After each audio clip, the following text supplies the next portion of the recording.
Try to kill me later after 1 year searching for God, find out who is God, you see, till I received a Bible from a Christian pharmacy. So when I start reading the Bible, I start to find the truth about Christ. After I give my life to the Lord, I lived 1 year, whole year as a secret believer. So when my father heard about my conversion, he shot me with his own gun. He tried to kill me. So you were given a Bible by a Christian pharmacist, and that brought you to the Lord. Yes. And when that happened, your father decided to kill you for the honor of the family, I guess.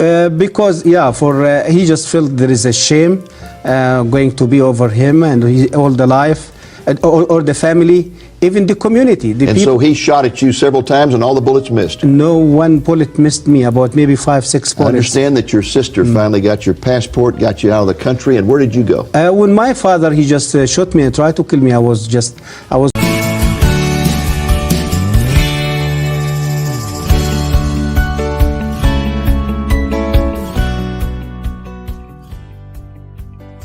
Shalom sahabat gereja YouTube dan kesaksian rohani. Sebelum memulai video ini, saudara tolong bantu klik tombol subscribe ya, dan klik tombol loncengnya agar ketika video baru muncul akan terupdate.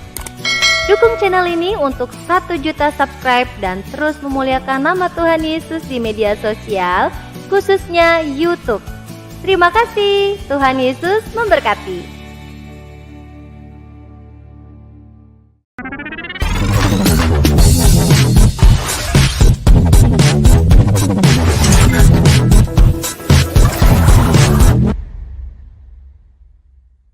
Puji Tuhan, salam sejahtera dalam kasih Tuhan Yesus Kristus. Bagaimana kabar saudara hari ini? Doa kami saudara sehat selalu dan diberkati oleh Tuhan. Puji Tuhan, saudaraku, demikianlah kata firman Allah, bahwa Allah turut bekerja dalam segala sesuatu untuk mendatangkan kebaikan kepada seluruh manusia, tidak terkecuali kepada siapapun. Lagi pula Alkitab berkata, Tuhan tidak mau satu orang pun binasa, Dia mau semua manusia diselamatkan bagi kemuliaan Tuhan. Amin.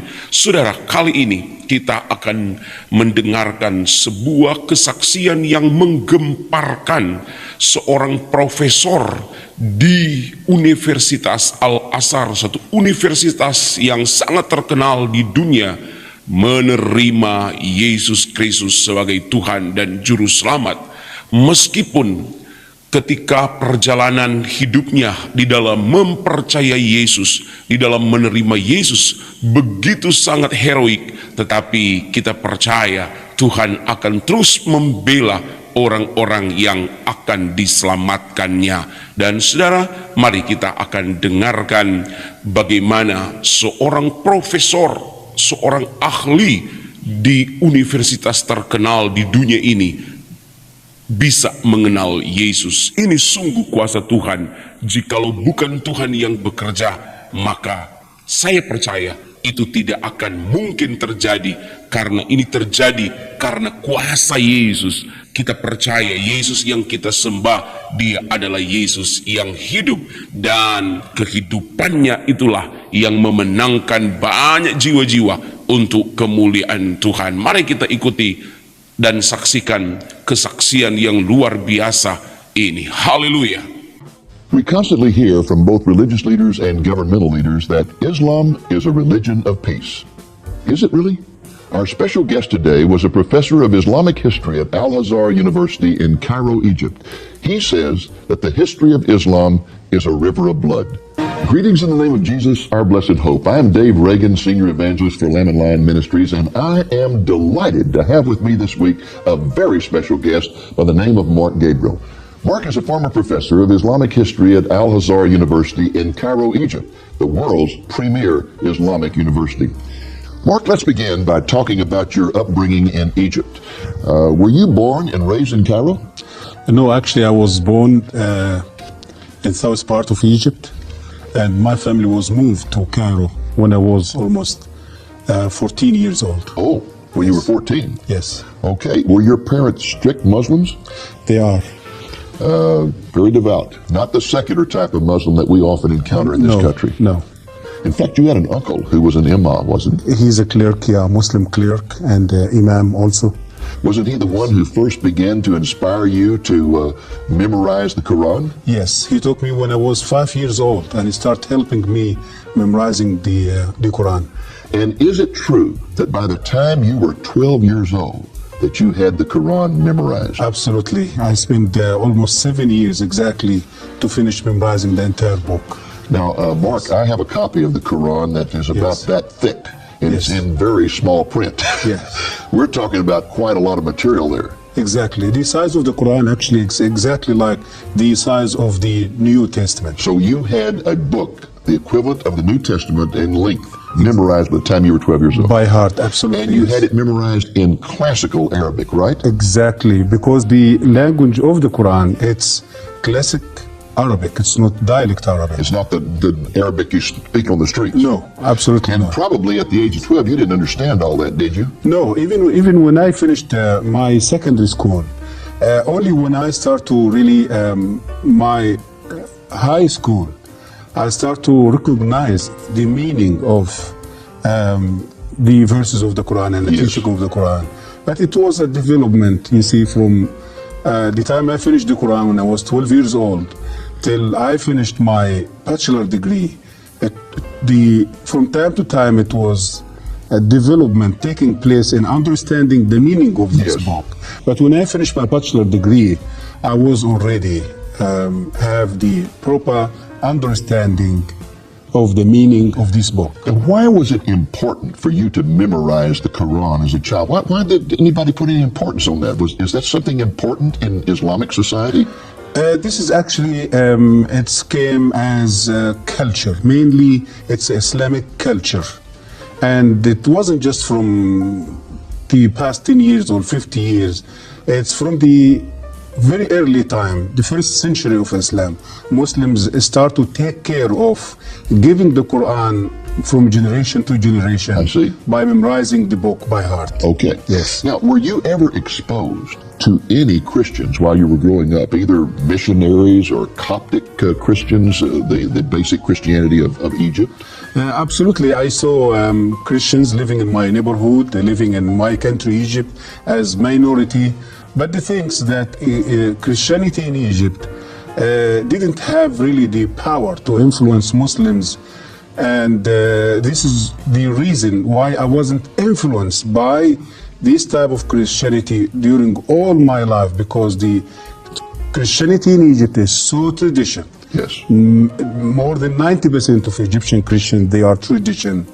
Very liturgical type Exactly. of thing, yes. But there is one incident happened when I was a little child with a Christian priest from that church. What happened in that time really was left a huge influence over my spiritual life. Tell us about it.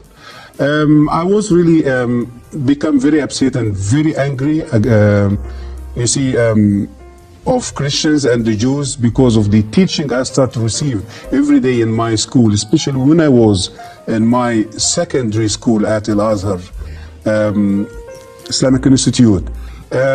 So one day I decided really to fire the Christians, and so I find a Christian priest in that church was using the road outside of my house, going from his place to his monastery every day. So every day I stand in front of my house and I start to just hit him with the stones and with, you see. How old were you at that time? And that time I was 13 years old. And you're throwing stones at a Coptic priest? Absolutely, and I injured his head. I injured him in his head terribly, and they took him to the hospital. But this man, when he get out of the hospital, he just came just to find out what's going on with me, why I'm treating him back that and way. found you? Yes, yes. And he know my house, he know my family even. So anyway, this man, he didn't came to revenge or to treat me in the same way, but he came to advise me that there is a fire inside me, and that fire is going to burn me before burning others. So, and he came to show me, or to tell me that he forgive me. Even I injured him and I caused big injury to him. He just came to show me that he loves me, he forgave me, and he said there is no reason for you to hate me or to treat me that way. That really impressed you, didn't it?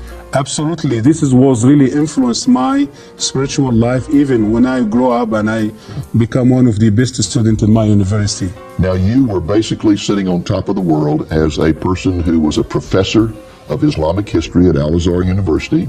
You were also a Muslim imam Yes. at a mosque in Giza, right? Yes, Giza City, yes. I mean, you had all the prestige in the world, and yet one day you made a comment. I think I had it marked here. It's in your latest book, Jesus and Muhammad.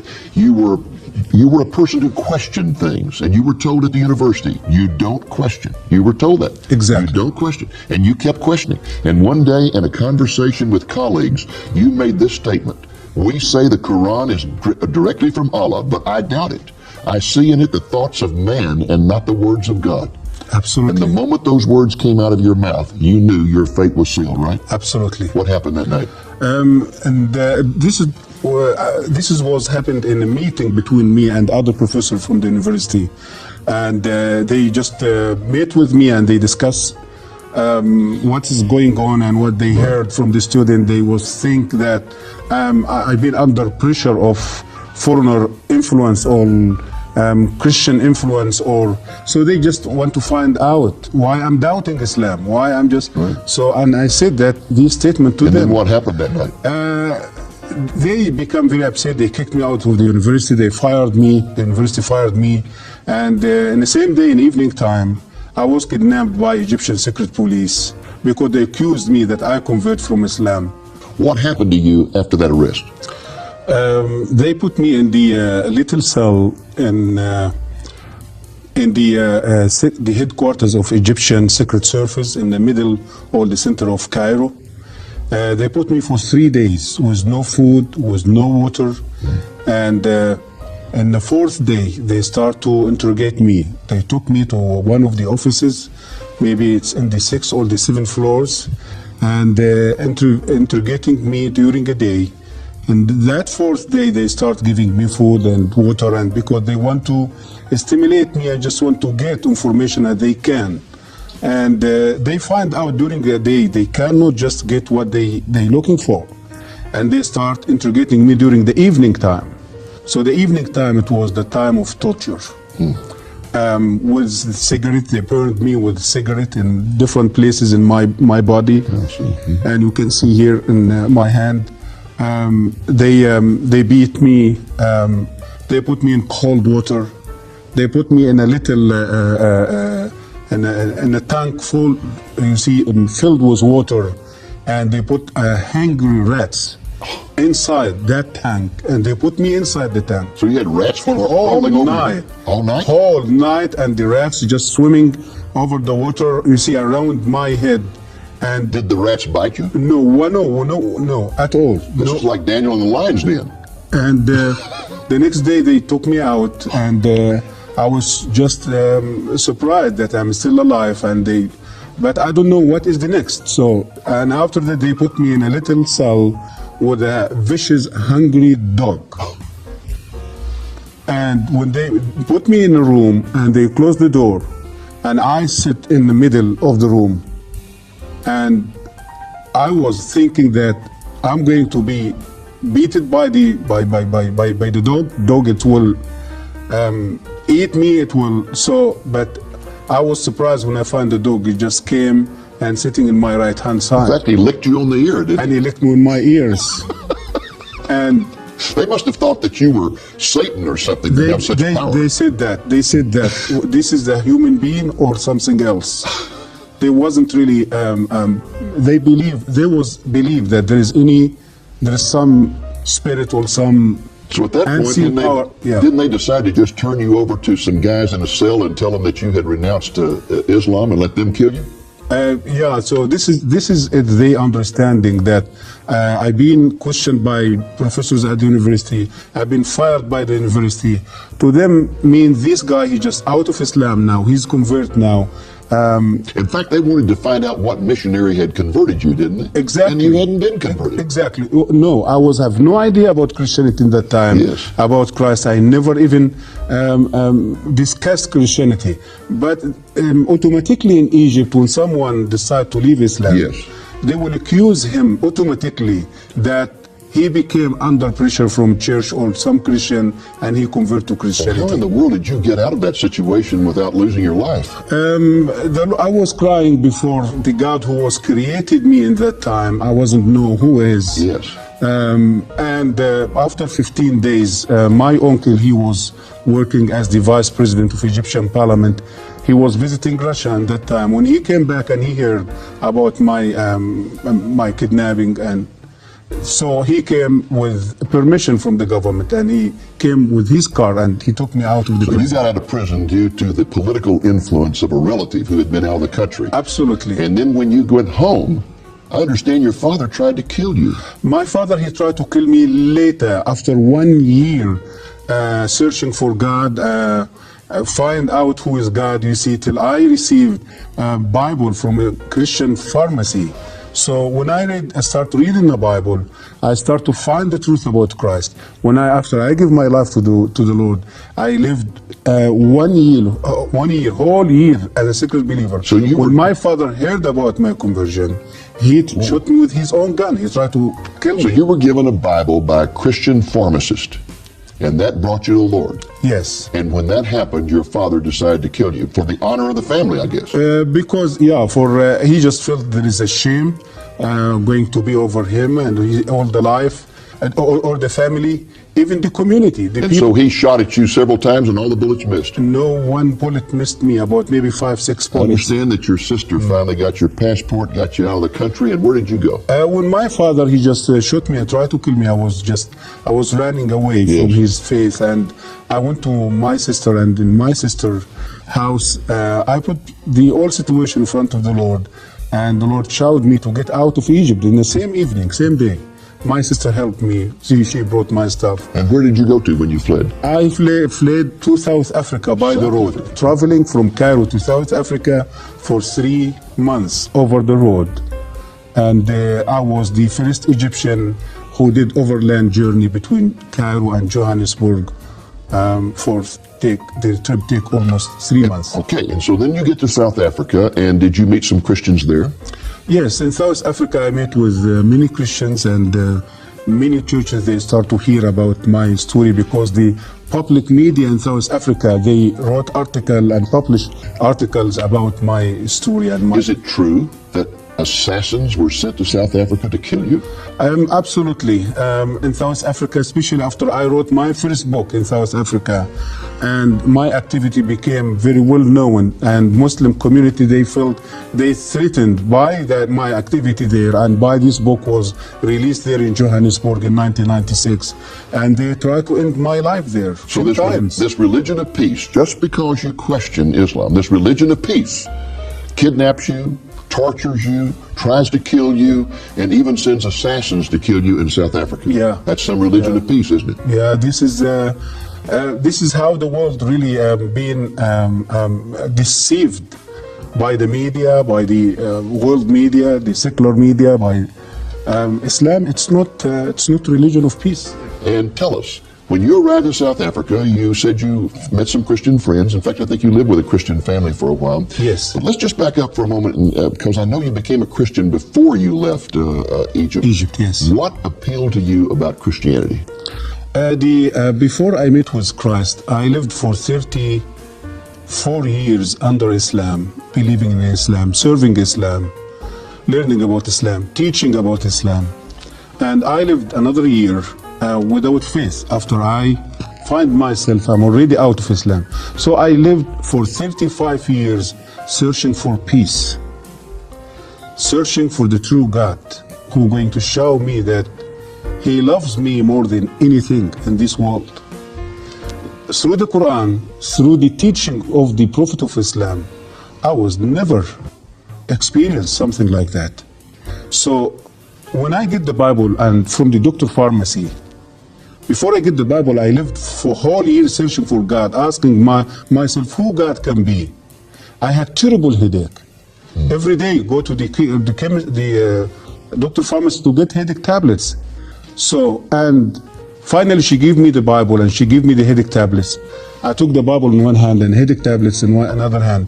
When I started reading the Bible, I met with the Lord Jesus Christ face to face through the Sermon of the Mount in Matthew chapter 5, telling me about love.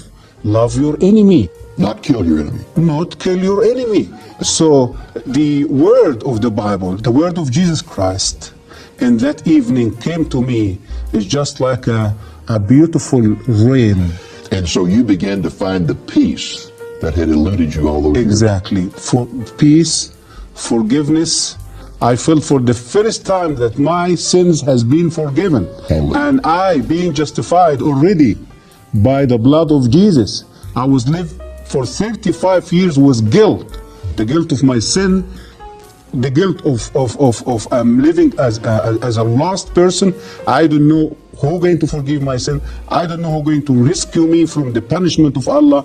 I don't have no assurance that I can be in the right place, you see, to live the eternity. In Islam, you never really know for sure whether you're saved or not. Muhammad didn't know whether he was saved or not. Absolutely not. Isn't that something? Yes, this is true. Now, very quickly, we only have about 2 minutes in this segment. When you finally got to the United States, you were given religious asylum in this country. Yes. And you had a remarkable experience in Washington, D.C. when somebody said that there was a Muslim imam who was going to be speaking at a university. George Mason University. And you went to hear him speak. Yes. And what did you find out about I him? went there, I shocked. I found this man, he was a Baptist pastor from Texas. A Baptist pastor from Texas? Yeah, and he converted to Islam. And he now preaching, you see, for Islam in George Mason University, and sharing his testimony. So, and after he finished his speech, he asked if there is anyone he has question to raise his hand. I find my hand was the first hand. So when I stood up, I did ask him, sir, when did you take that decision to leave Christianity to become Muslim? He said, 8 years. I said, oh, this is like myself. And my next question, since you convert to Islam and you left Christianity, did any church or any Christians order to kill you because the Bible said that the penalty of Christian apostasy is death? He said no. Did the FBI persecuted you here or arrested you here or tortured you here because you left Christianity to become a Muslim? He said no. I said to him, sir, I'm a human being like you, and I have the right to take a decision to change my religion or my faith like you. And I was a Muslim like you. I was an imam as you was a pastor. And I took the same decision you took. But the difference between me and you, that I was treated by Islam. I fired from my university. I kidnapped by the secret police. I've been tortured. I lost my family. I lost my country. And the sword of Islam is on my neck wherever I go. Why? Because the Quran said so. That the penalty of a Muslim apostasy, it's death. That is an incredible story. And in fact, folks, there's something about this particular story that he did not mention, and that is that when the man stopped speaking and asked for questions, he was the first to raise his hand, stood up, and first of all identified himself as a former professor of Islamic history at the university. And the imam was so impressed by that he said, "Oh, honored professor, please come up here and take over the podium." And the next thing he knew, he was on the stage at the podium in charge of the whole meeting. Absolutely. And asking him questions. Yes. Isn't it amazing how the Lord works? Exactly. And showed immediately that the difference between Christianity and Islam, that he leaves Islam and everyone tries to kill him and kicks him out of his family. He leaves Christianity and none of that happens to him. And yet Islam's supposed to be the religion of peace. He's still enjoying his life in America because of the freedom brought to this country through the Christian and the biblical principle. Yes. You know, the point that you made a few moments ago about no one in Islam knowing for sure whether they're ever saved or not, unless they die as a martyr. Yes. Then they have the assurance of salvation. Absolutely. But otherwise, there's no assurance. Even, again, Muhammad did not know for sure whether he was saved or not. That's a horrible thing to think you're having to earn your salvation, and no matter how hard you work, you still don't know. Exactly. You still don't know. Exactly. What a glorious thing it is that to encounter grace grace. Absolutely. I was questioning the doctor pharmacy who was giving me the Bible after Muslims, fanatic in Egypt, attacking a Christian church. I was so upset. I was so little baby Christian. I did ask her, why people you can defend your church, you defend your people. What she said to me? She said to me, Mark, I want to say something to you. Our God, He is not in need for us to defend Him or to kill others to defend Him or to defend His church. Our God, He is strong enough to defend Himself, His name, and His people. Mark, most of our viewers have never read the Quran, and they don't know really how different it is from the Bible. So fill us in. Give us a comparison here between the Bible and the Quran. Yes, the Quran, as Muslims believe, considered the holy book of Islam. The size of the Quran, it's exactly like the size of the books of the New Testament. And the book contains 114 chapters. Which are called surahs. Which called in Arabic language, surahs. Okay. Exactly. And the book is considered, as the Muslims believe, the word of Allah, who was revealed directly from Allah to Muhammad through the angel Gabriel. Okay. Now, how does it differ, though? I mean, an average person, let's say an average Christian, has read the Bible, and he's aware that when you start reading the Bible has lots of stories, and it tells this story and that story, and the relationship with God, the nature of God, is taught through stories, but you don't find that in the Quran. No, actually, the Quran it wasn't really organized logically. And when the Quran usually discuss about a specific story, for example, like the story of Abraham, or the story of Joseph, or the story of Moses, you're going to see that these stories, it's in all over the Quran. All over. So you have somebody shot a shotgun. Exactly, exactly. And it's the Quran. Even when they translate the Quran into English or another foreign non-Arabic language, they just transfer the meaning of the Quran, you see, to the English or another language.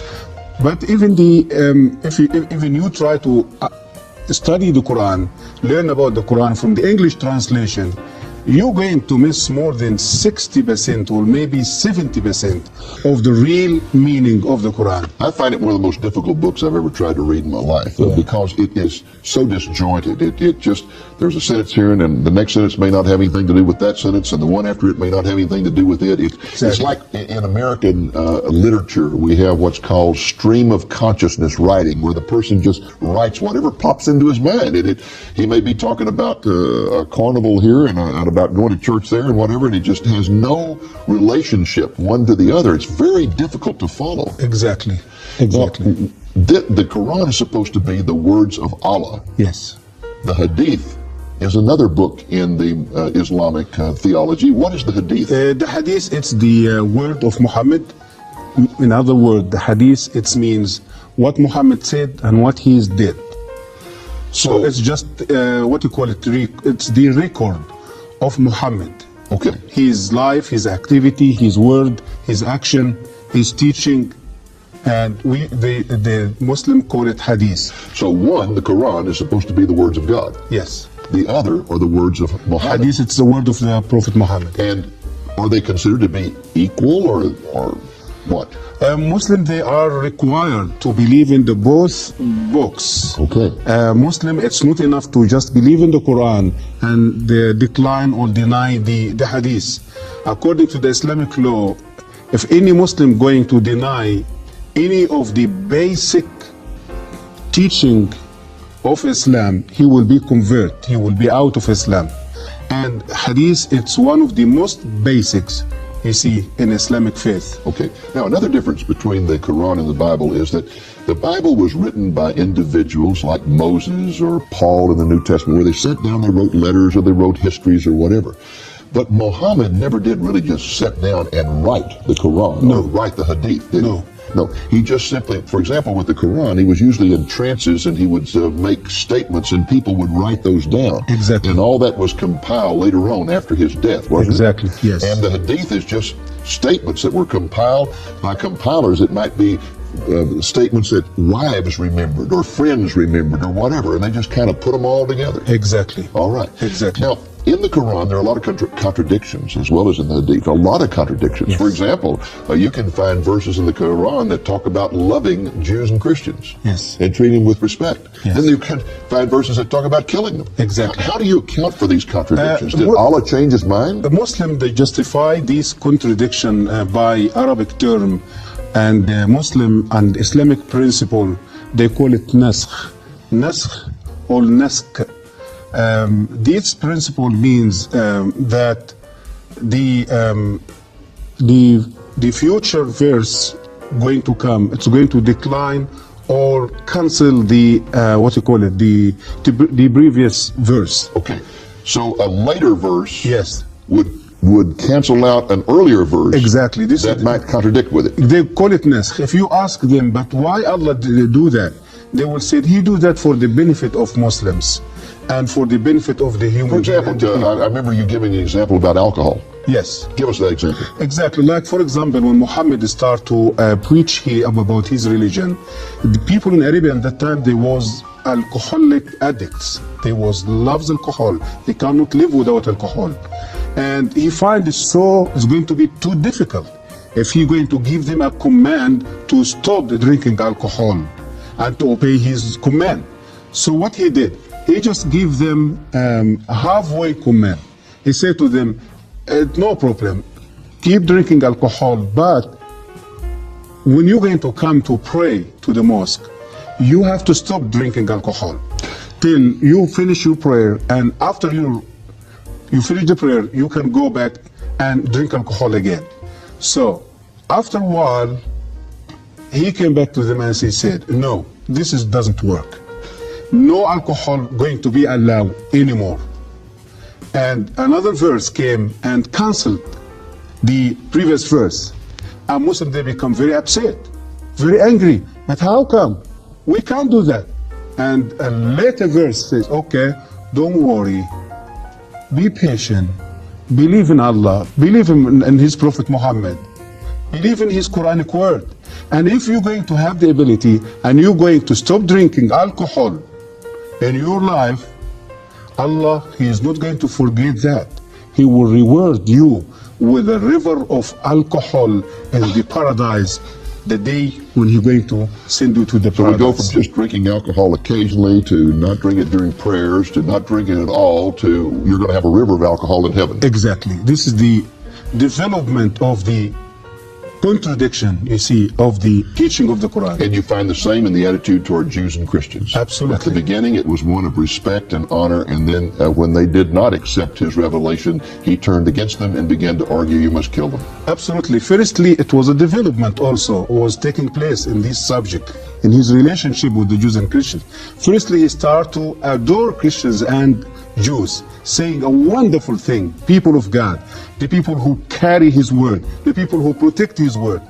And later, he said, yes, you are these people. But listen, I am the final prophet, came with a final testament. You have to believe in me. He started to debate them and reaching out them. So they refused. They asked him sign. The Quran says so. Ask him sign. Give us a sign that we can believe. So, and he cannot give a sign. And he went back to Allah and cried before Allah, help me to perform miracle or to give sign to these people that they can follow me. And Allah became very upset with him and said to him, okay, listen, go back to these Jewish people and these Christian people. Tell them Allah gives you plenty miracles in the Old Testament, and always you rebels and against Him. No more miracles. It is only one way to submit to Islam, to accept Islam, or to pay the tax. And if you refuse to do so, you will be killed. So it was development also taking place in this, you see, in this contradiction of the teaching of the Quran toward the Christian and the Jew. Puji Tuhan, haleluya, haleluya. Saudara bersuka cita bukan? Mendengar bagaimana Tuhan sedang melawat dan menjamah begitu banyak orang, tidak terkecuali siapapun dia. Apabila saudara belum mengenal Kristus, apabila saudara belum percaya kepada Kristus dan saudara ingin mengenalnya, maka saudara sedang berada di channel yang tepat untuk terus melihat kebesaran-kebesaran dan kebenaran-kebenaran Allah. Tuhan Yesus memberkati kita semua. Doa saya, saudara terima mujizat Allah, terima keselamatan Tuhan, saudara terima anugerah besar dari Tuhan. Haleluya, haleluya, puji Tuhan. Terima kasih, saya butuh juga komen kalian, apa pandangan kalian perihal ini, video ini. Kalau menurut kalian menarik, jangan lupa klik tombol subscribe dan bagikan video ini, klik tombol like. Dan juga teman-teman, dukung kami dengan spesial pelayanan kami. Ayo menjadi member di gereja YouTube, saudara-saudara. Klik tombol gabung member, dan di situ nanti kita ada kegiatan-kegiatan pelayanan kami yang kami free fund. Saudara-saudara bisa lihat dengan harus bergabung, mendukung kami menjadi member. Karena nanti khawatir kalau kita membagikan ini di layak umum, nanti ada orang-orang yang tidak senang, merasa pelayanan kami ini sudah ternodai juga, nanti urusannya duit dan sebagainya, dibilang begini. Pokoknya ada lah gitu. Jadi video yang untuk member, ada spesial member gitu ya.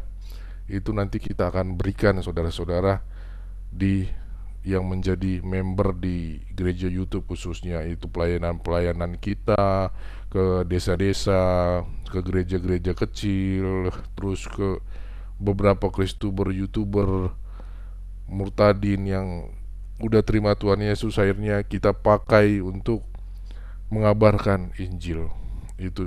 Itu spesial untuk member saudara. Jadi kalau saudara-saudara melihat, mau ingin rindu mendukung kami dengan melihat spesial konten itu, ya saudara-saudara harus member di gereja YouTube. Karena kami rasa lebih baik menjadi member, itu keseriusan untuk mendukung channel gereja YouTube dan juga mendukung pelayanan kami ke pelosok-pelosok. Itu yang bisa saya sampaikan, saudara. Terima kasih. Semoga diberkati dengan video ini, video yang sudah disampaikan. Terus kita kobarkan semangat menegakkan dan memuliakan nama Tuhan Yesus. Itu yang bisa saya sampaikan. Terima kasih. Tuhan Yesus memberkati kita semua. God bless.